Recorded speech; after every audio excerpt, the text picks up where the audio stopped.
Bien, el tema de esta noche es Jesús y el enojo. Vamos a ver qué es lo que nos enseña el Señor acerca del enojo. ¿Quién no se ha molestado? A ver, por lo menos hoy día, ¿verdad? Algo que ha causado un enojo y eso ha provocado un estado de ánimo, ¿no es cierto?, de alguna manera particular. Algo que creo que no suceda de continuo con los miembros de esta iglesia.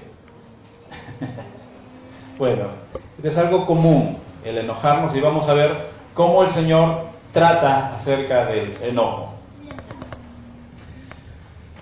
Mateo 5:21 dice: oísteis que fue dicho a los antiguos, refiriéndose al tiempo de Moisés, cuando Dios le dio la ley a Moisés para que Moisés la presente al pueblo.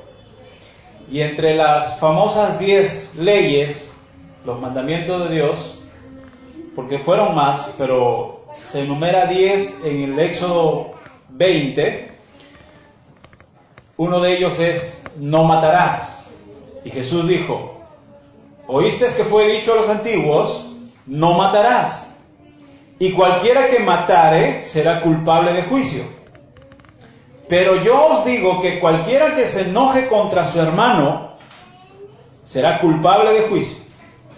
Y cualquiera que diga necio a su hermano será culpable ante el concilio. Y cualquiera que le diga fatuo quedará expuesto al infierno de fuego. Por tanto, si traes tu ofrenda al altar y allí te acuerdas de que tu hermano tiene algo contra ti, deja allí tu ofrenda delante del altar y anda, reconcíliate primero con tu hermano y entonces ven y presenta tu ofrenda. Ponte de acuerdo con tu adversario pronto, entre tanto que estás con él en el camino. No sea que el adversario te entregue al juez y el juez al alguacil y seas echado en la cárcel. De cierto te digo que no saldrás de allí hasta que pagues el último cuadrante. Amén. Bien, no matarás. ¿Alguien aquí ha matado a alguien? Espero que no, ¿verdad? Matar. Mire, Jesús, cuando dijo no matarás, aquí usó la palabra griega phoneuo, que significa quitar la vida. Bueno, eso es algo que nosotros podemos entender fácilmente. El diccionario de la Real Academia Española lo describe así: quitar la vida a un ser vivo. Y esto lo extiende mucho más allá que a un ser humano, ¿verdad? A un ser vivo. Por eso que les decía, una cucaracha. Si alguien pisó una cucaracha, ha matado. Porque una cucaracha es un ser vivo, ¿verdad? ¿O no? ¿Sí? Un grillo. ¿Se acuerdan los grillos? Ajá. Son seres vivos, ¿verdad? Entonces, todos somos culpables, hemos matado. Bien, vamos a ver, hablar de crímenes y de muertes, de matar. En la Biblia hay muchos casos. He tocado algunos puntos emblemáticos, si se puede decir de esta manera, como el primer crimen que se registra en la Biblia. Yo creo que cada uno de nosotros inmediatamente lo podemos recordar. Esto está en Génesis 8:10. Entonces Dios dijo: ¿por qué has matado a tu hermano? ¿A quién está hablando? A Caín. Caín había matado a su hermano. Ese fue el primer crimen que se registra en la Biblia. Desde la tierra la sangre de tu hermano pide venganza, le dice Dios a Caín. Esto no puede dejarse sin castigo. Maldito serás, y la tierra que cultives no te producirá nada, pues has matado a tu hermano, y esa misma tierra que bebió su sangre. Por eso andarás por la tierra como vagabundo que no tiene dónde vivir.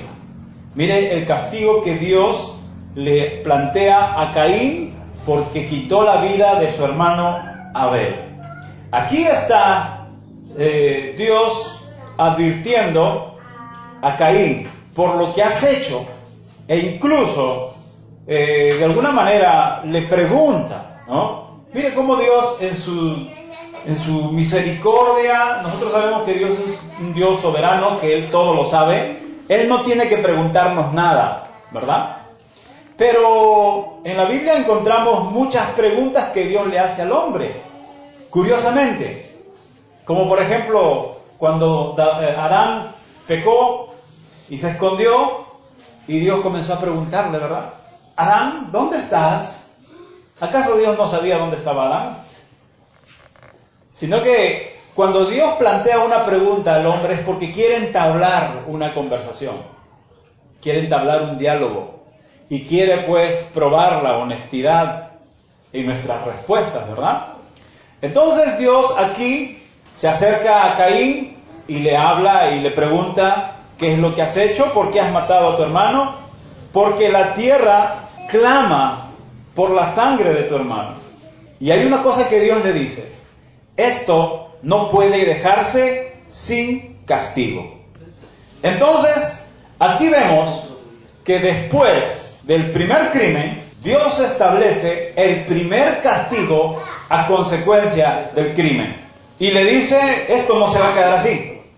Esto amerita un castigo. Y ese castigo lo vemos en el versículo 13, donde le dice: entonces Caín le dijo a Dios: ese castigo es más de lo que yo puedo soportar.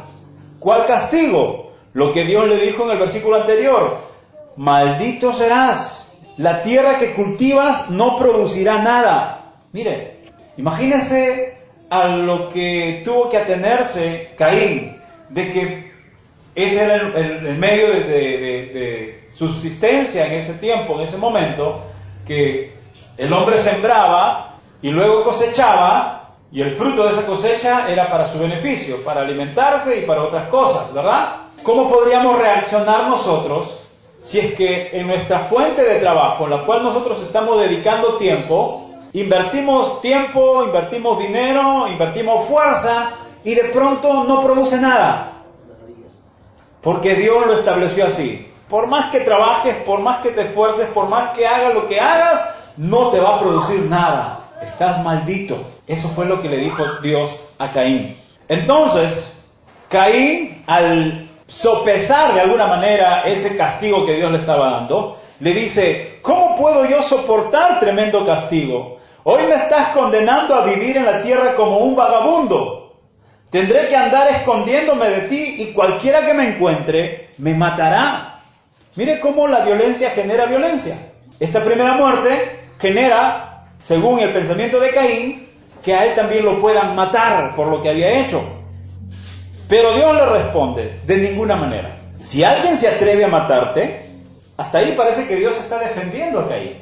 Es como, por ejemplo, si alguien viene a amenazar a mi hijo de pegarle, y yo le digo: a ver, atrévete a pegarle. Si alguien le pega a mi hijo, el instinto de padre, ¿verdad? O de madre, que es mucho mayor. Se dice que las mamás, cuando les tocan a sus hijos, es como a una leona le tocan a su cachorro, ¿verdad? Y ese dicho ha estado de moda estos días. Dios dice: de ninguna manera. Porque si alguien se atreve a matarte, le dice, sufrirá un castigo 7 veces peor. Entonces Dios le puso a Caín una marca para que nadie se atreviera a matarlo. Se han creado muchas conjeturas, muchas teorías acerca de cuál es la marca que Dios le puso a Caín. Algunos dicen que le puso una marca en la frente, algunos dicen que le oscureció la piel y que de ahí empieza la raza negra, pero son teorías que la Biblia no afirma. Lo que sí afirma es que Dios le puso una marca para que todo aquel que identifique que él es Caín, nadie se atreva a tocarlo. Hasta ahí pareciera que Dios está defendiendo a un asesino, porque Caín había matado a su hermano. Pero lo que Dios estaba tratando de hacer, o está haciendo, es evitar que otro tenga un castigo peor que el de Caín. Lo que Dios no quiere es que alguien sea castigado peor de lo que Caín está siendo castigado. Y eso es lo que Dios está evitando. Por un lado, Dios cuida a Caín para que nadie lo toque, pero por el otro lado, Él está evitando que alguien sufra una consecuencia peor de lo que está sufriendo Caín. Muy bien, ahora nos pasamos al Éxodo, y allí es donde Dios establece este mandamiento: no matarás. Éxodo 20:13. No matarás, según la versión Reina Valera, ¿verdad? Dios mismo establece este mandamiento, pero luego Él usa la muerte como una forma de castigo. En Éxodo 21:12 dice: quien mate a golpes a otra persona será condenado a muerte. Dios establece el castigo de la pena de muerte. Lo que hoy en día muchas veces se ha discutido, de que mucha gente pide la pena de muerte para los violadores especialmente. Hay un sector que no, dice que no, porque hay que matar al hombre, mejor que sea cadena perpetua. Hay otro sector que dice, la Biblia dice, el que a hierro mata, a hierro debe morir, ¿no es cierto? Y bueno, eso es lo que dice la Biblia aquí. El que mata a golpes a otra persona será condenado a muerte. Versículo 13 dice: si mató a otro sin querer, y yo había dispuesto que de todos modos muriera, entonces el que lo mató podrá huir a esconderse en el lugar que voy a indicarte.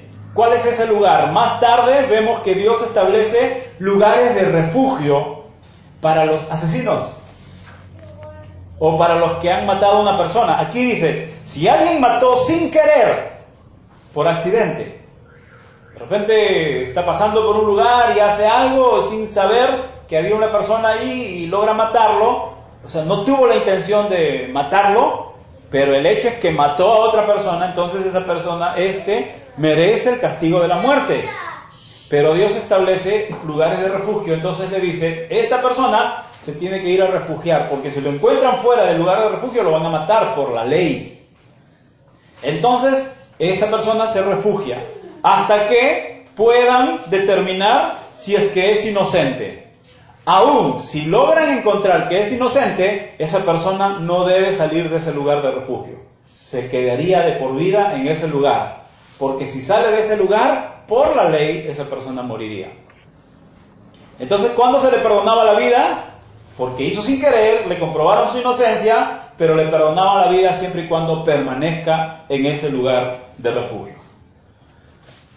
Sigue diciendo el Señor: quien mate a otra persona con toda intención será condenado a muerte, aunque busque protección en mi altar o en el lugar de refugio.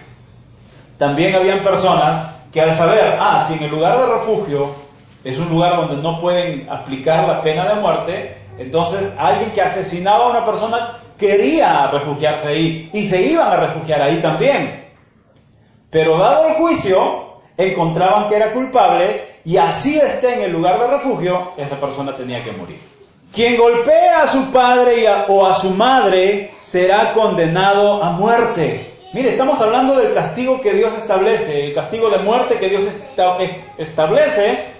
¿Y a consecuencia de qué? En este caso dice el versículo 15, quien golpea a su padre o a su madre será condenado a muerte. ¿Alguien aquí ha golpeado a su padre o a su madre?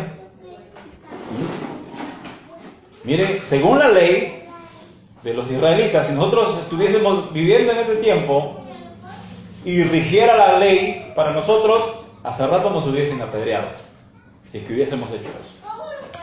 A quien haya secuestrado y vendido a otra persona, o aún la tenga en su poder, se le condenará a muerte. Mire, el solo hecho de retener a una persona o venderla como esclavo, ¿verdad? También será condenado a muerte. Quien insulte a su padre o a su madre, wow, esto ya es más fuerte. No solamente quien golpee, sino quien insulte a su padre o a su madre, será condenado a muerte. Versículo 18.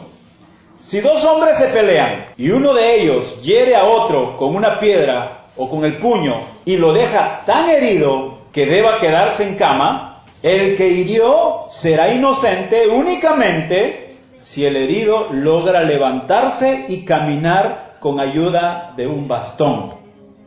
Cuando estaba estudiando esto, se me vino a la mente escenas como, por ejemplo, a veces han visto cuando se pelean y uno de ellos cae, el otro desesperadamente, levántate, a ver, levántate, ¿no? Yo creo que a veces lo hacen no tanto porque de repente seguir peleando, sino que quiere saber si es que no le dio un mal golpe y se quede ahí, y quiere que se levante para que no se meta en problemas. Bueno, algo así sucedía en este tiempo. Si hieres a otra persona, pero logra levantarse, entonces serás inocente. Sin embargo, tendrás que pagarle al herido su curación y el tiempo que tardó en recuperarse. O sea, lesionaba a una persona y tenía que pagarle y tenía que prácticamente mantenerlo durante el tiempo hasta que se recupere. Una vez estábamos conversando con Carlos y me contaba, y esto es algo cierto, y yo también lo he escuchado. Se dice que los camioneros, ¿no? Los traileros, cuando tienen un accidente así por una cosa u otra, llegan a atropellar a una persona, y dice que ellos prefieren retroceder y rematar al occiso, ¿verdad? O sea, para ellos es mejor matarlo que dejarlo herido, porque dejarlo herido significa pues que tienen que cubrir todos los gastos durante toda su vida, ¿verdad?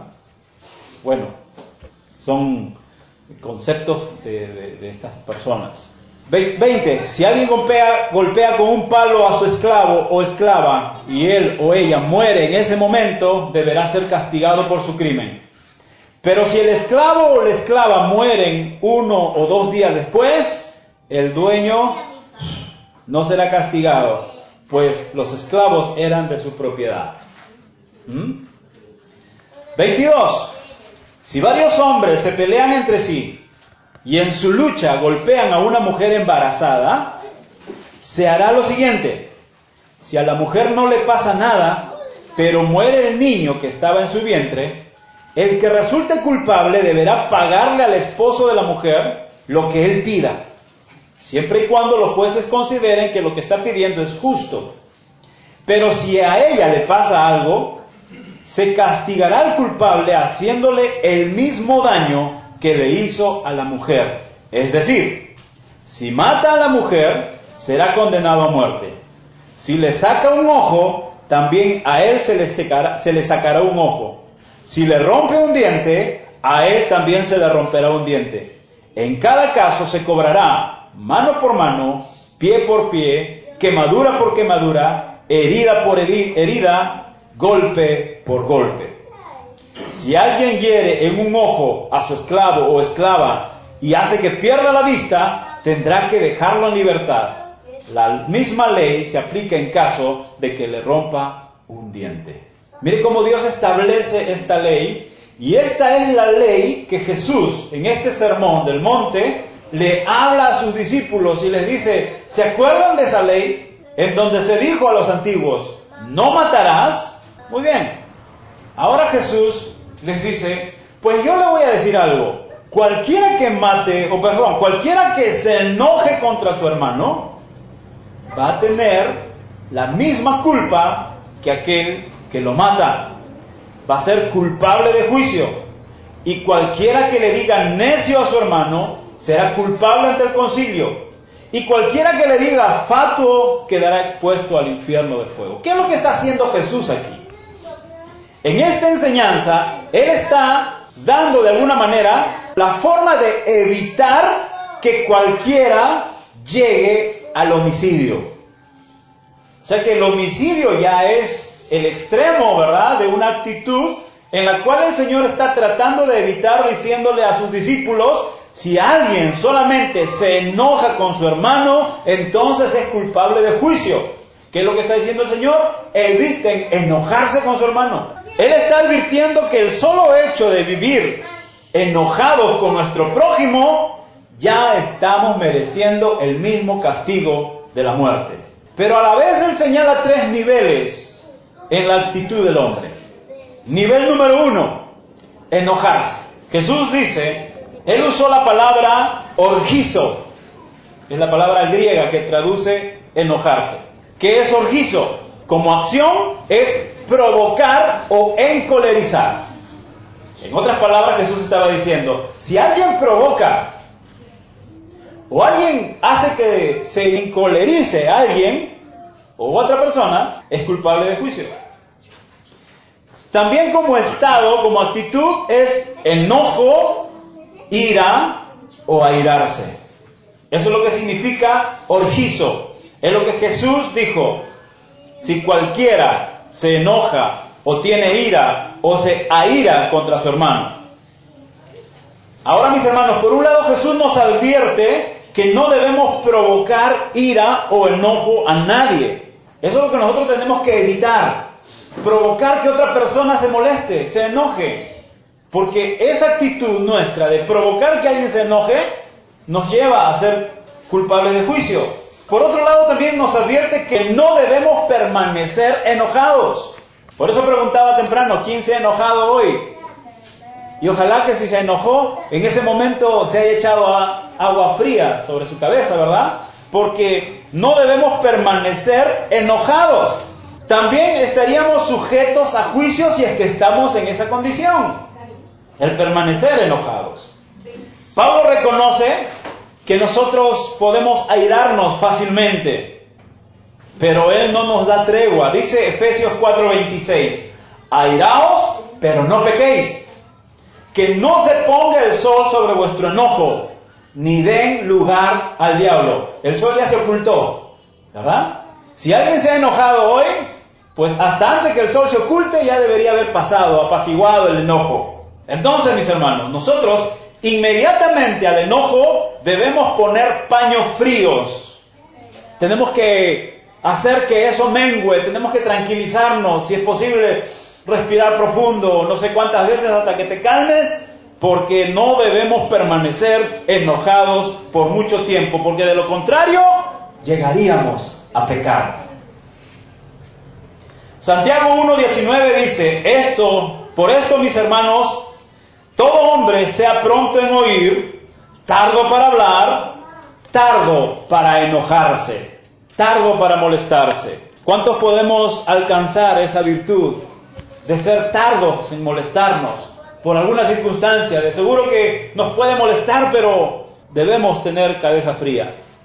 Efesios 4:32 dice, quítense de vosotros toda amargura. ¿Quién lo va a hacer? ¿Dios? ¿El Espíritu Santo? ¿O yo? Yo. Nosotros tenemos que hacer eso. Tenemos que quitar de nosotros toda amargura, todo enojo, ira, gritería, maledicencia y toda malicia. Mis hermanos, el enojo es una manifestación de la carne.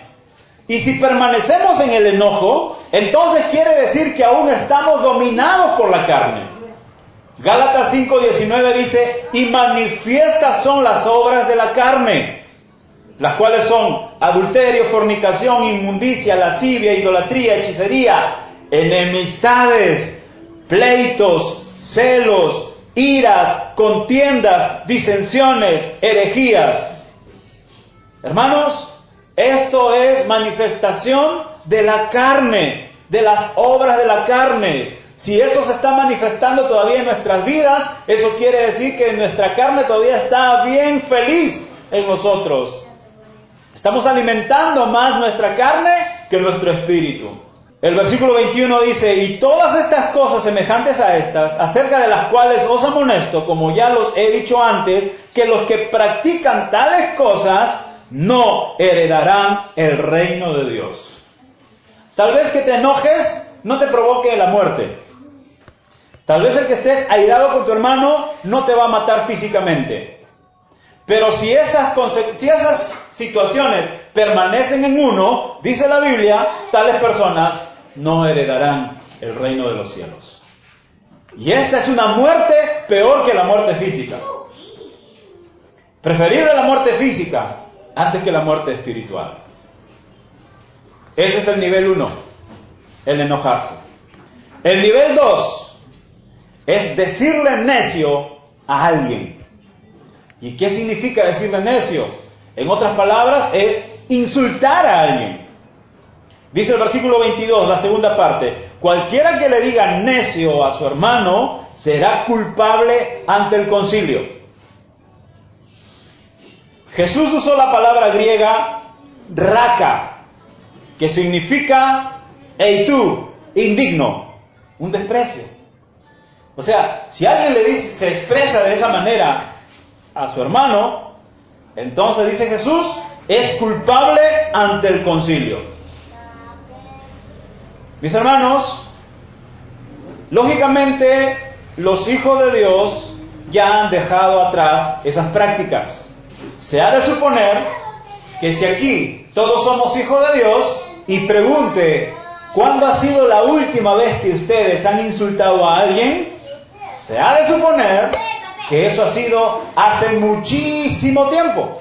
Tan lejana ha sido esa última vez que hasta ya se han olvidado que alguna vez ustedes han insultado o nosotros hemos insultado a alguien. Porque el insulto, mis hermanos, ya no le corresponde a un hijo de Dios. O tal vez hay alguien aquí que ha insultado hace poco a alguien. Si ha sucedido así, tiene que hacer dos cosas. Primero, pedir perdón a la persona que ha insultado. Segundo, la persona ofendida tiene toda la facultad de denunciar el hecho ante las autoridades, tanto eclesiásticas como terrenales. Si yo insulto a alguien, ese alguien tiene todo el derecho, y la Biblia lo respalda, de que me denuncie ante las autoridades terrenales y ante las autoridades eclesiásticas. Tiene todo el derecho de hacerlo. La Biblia enseña que el Hijo de Dios debe perdonar las ofensas, ¿verdad? La Biblia nos enseña mucho que nosotros como hijos de Dios tenemos que perdonar si alguien nos insulta. Pero tal vez la persona ofendida no tenga la madurez suficiente para soportar una agresión, entonces usa el derecho de defensa y denuncia al ofensor.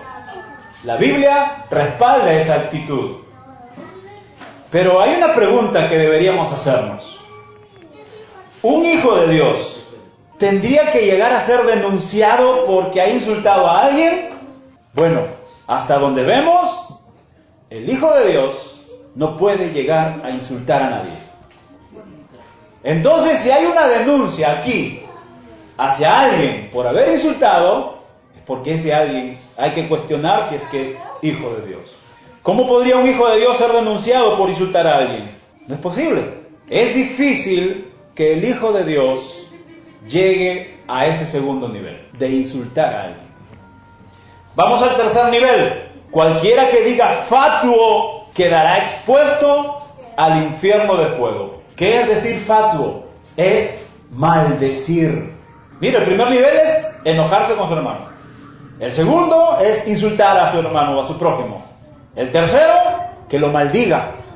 Y aquel que maldice, dice la Biblia, está expuesto al infierno de fuego.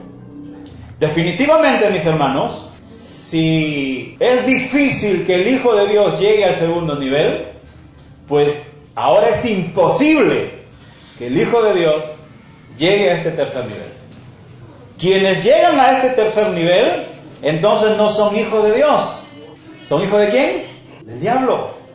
Y todo hijo del diablo está expuesto al infierno. Por eso que Jesús es claro y dice, si alguien le dijo fatuo a su hermano, o en otras palabras, si alguien maldijo a su hermano, lógicamente ese hombre no es hijo de Dios, se va a ir al infierno. Al nivel máximo que nosotros, como hijos de Dios, se nos permitiría llegar, mis hermanos, es el primero. De enojarnos contra nuestro hermano. Pero inmediatamente, dice la Biblia, tenemos que poner remedio a esto. Inmediatamente tenemos que arreglar esa situación. No podemos permanecer enojados.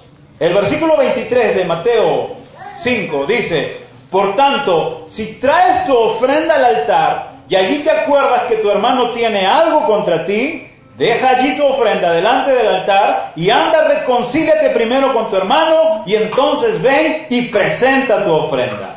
Muchos dejan de adorar a Dios personalmente o congregacionalmente bajo la excusa que estoy molesto, me enojé, justo estaba saliendo y ha sucedido. A mí me ha sucedido en varias oportunidades. Saliendo para venir a la iglesia y de pronto sucedió algo que me enojó y dije, no, ya no voy. Muchos hemos estado a punto ya de venir, pero de pronto se presenta esa situación y decimos, no voy. ¿Y qué estamos haciendo?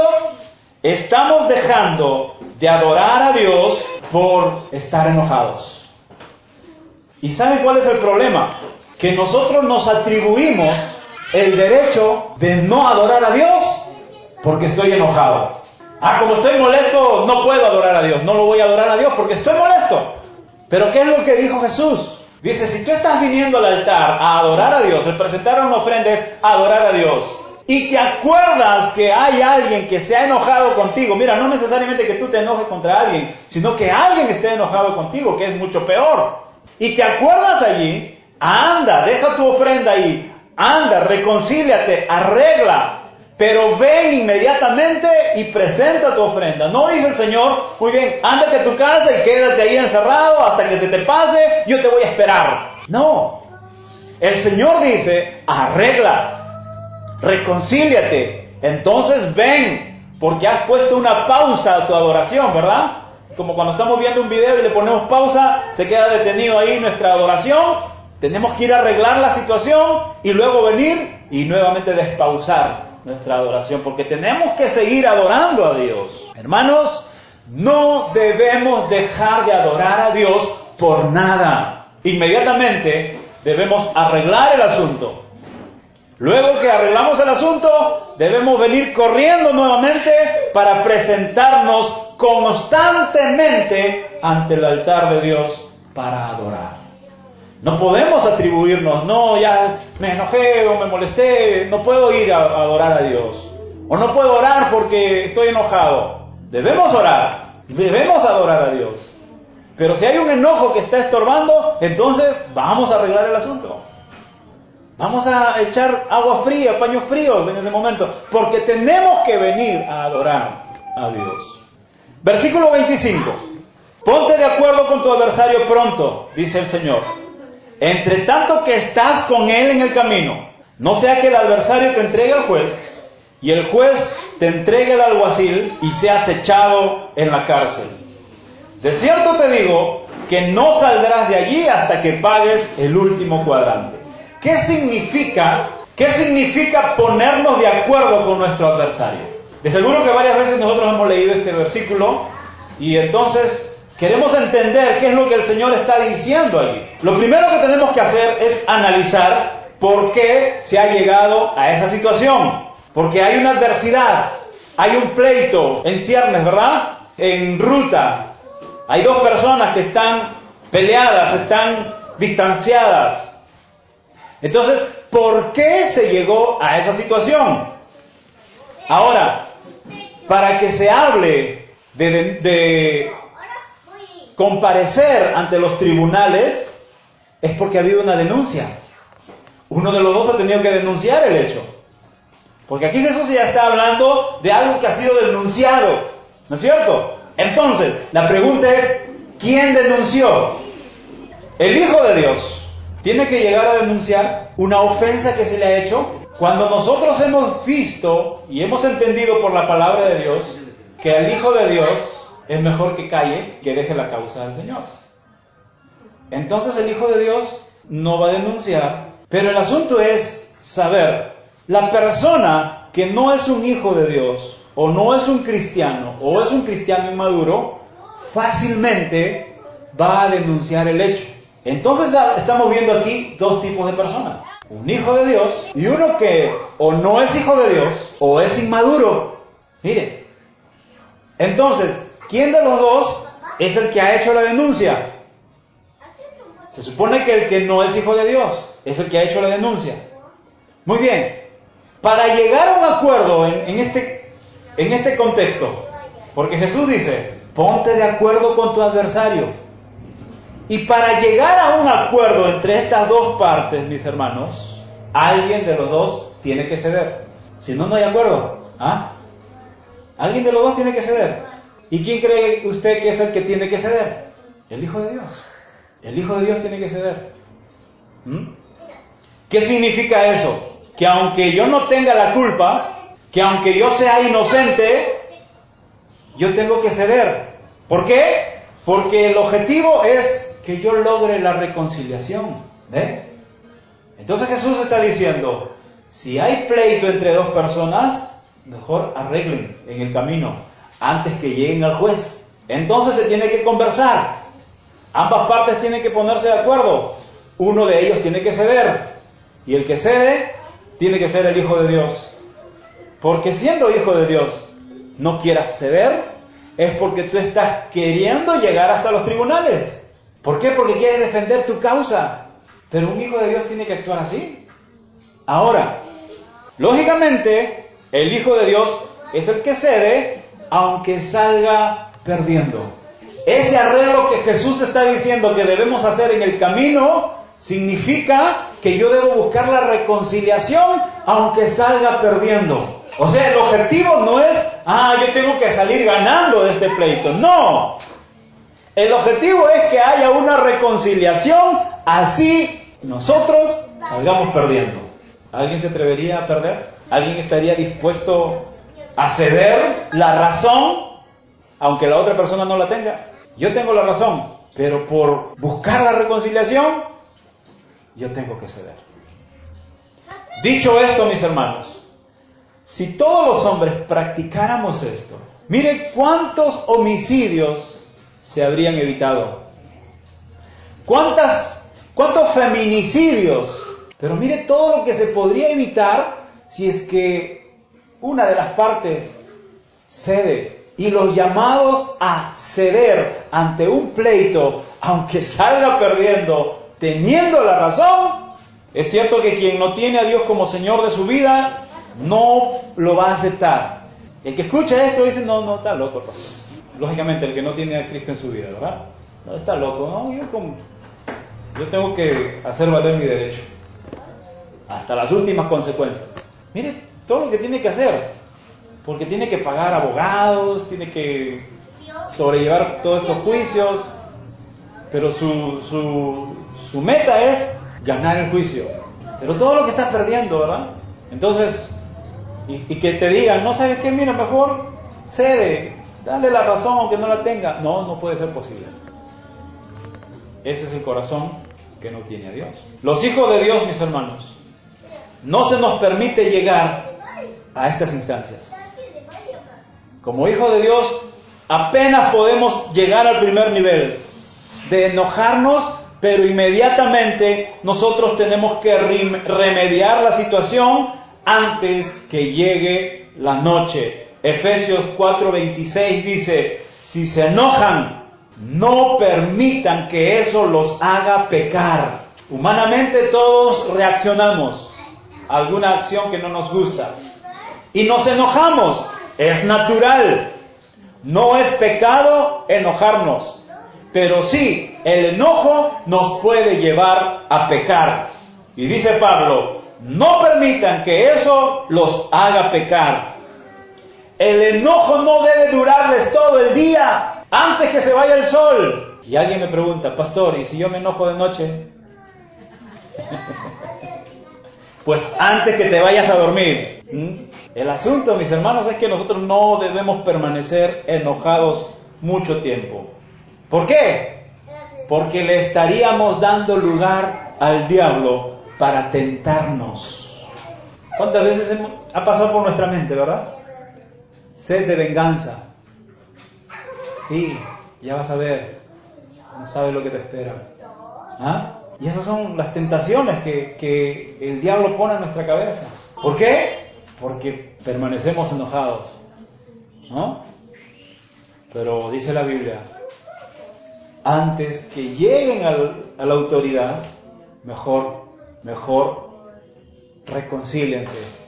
Pero para llegar a la reconciliación, uno de los dos tiene que ceder. ¿Están dispuestos a ceder? Dios nos dé el valor, nos dé el coraje, la valentía, a los que somos hombres, la hombría, a las que son mujeres, pues el ser bien mujeres, en ceder ante situaciones como estas, aunque salgamos perdiendo. Pero lo que vamos a ganar es evitar que caigamos en juicio. Porque dijo Jesús, si tan solo te enojas con tu hermano, ya eres culpable de juicio. Vamos a ponernos de pie, hermanos. ¿Cuántas veces hemos asesinado? Vuelvo a preguntar, ¿verdad? Ya no físicamente. No tenemos que llegar a meterle el cuchillo a nadie, ni tirarle un balazo a nadie. ¿Cuántas veces hemos matado con la mirada? ¿Cuántas veces hemos matado con el pensamiento? Y eso es lo que Jesús dijo. Si hacen eso, ya son culpables de juicio. Mis hermanos, no permitamos que la ira, el enojo, nos lleve a pecar. Démosle gracias a Dios.